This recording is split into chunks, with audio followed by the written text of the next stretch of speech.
மத்திய அமைச்சர் அமித்ஷா உடனடியாக ராஜினாமா செய்யணும். மக்கள்கிட்ட மன்னிப்பு கேட்கணும்.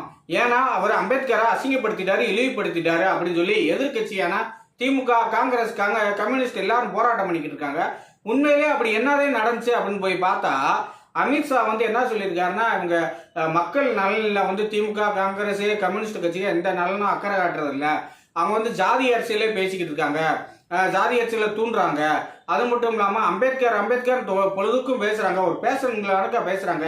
உண்மையிலேயே இவங்க அம்பேத்கர் மேல எந்த பற்றோ மரியாதையோ எதுவுமே கிடையாது. அம்பேத்கர் என்ன சொல்லியிருக்காரு, இந்த நாடு முன்னேறணும், அது கல்வியே முக்கியம்னு சொல்லியிருக்காரு.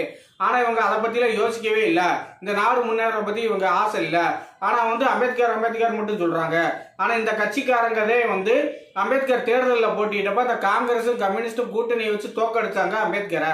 அன்னைக்கு அம்பேத்கரை ஜெயிக்க வச்சது அன்றைய பாரதிய ஜனதா கட்சியான ஜனசங்கம் கட்சி தான் ஆர்எஸ்எஸ் அம்பேத்கரை ஜெயிக்க வச்சுச்சு. அதெல்லாம் மறைச்சிட்டு இவங்க இப்படி பேசுறாங்க.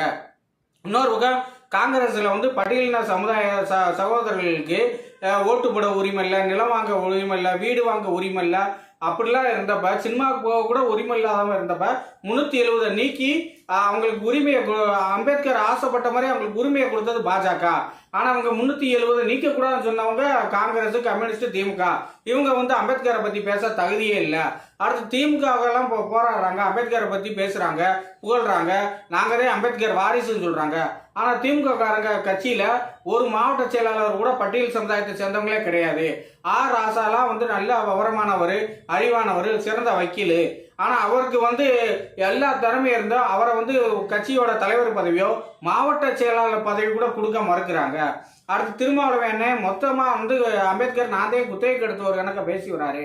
ஆனா அம்பேத்கர் என்ன சொன்னாரு, கல்விதே முக்கியம் சொன்னாரு. ஆனா அதை பத்தியே திருமாவளவன் பேச மாட்டாரு. எப்ப பார்த்தாலும் பிரிவினையை தூண்டணும், ஜாதி கலவரத்தை தூண்டணும், அந்த மாதிரியே பேசி வருவாரு. அது மட்டும் இல்லாம திருமாவளவன் என்ன செய்யறாரு, திமுக ஏதோ நேர்ந்து விட்ட இது கணக்காகவே இருக்காரு. அவர் எப்பயாவது தன்னோட பட்டியல் சமுதாய உரிமைக்காகவோ படிப்புக்காகவோ கல்விக்காகவோ எதுக்குமே பேச மாட்டாரு.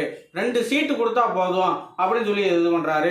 புதுக்கோட்டையில ஓட அந்த 20% 52% கூட அமைதியா இருந்தாரு, எந்த ஒரு போராட்டம் நடத்தல, கடந்து போறாரு, இது பண்றாரு. பல்வேறு பிரச்சனைக்கு இது பண்ணாலும் இது அமைதியாவே இருக்காரு.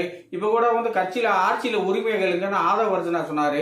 ஆனா ஆதவர்ஜனாவே கட்சியை விட்டு நீக்கிட்டாரு, சஸ்பெண்ட் பண்ணிட்டாரு.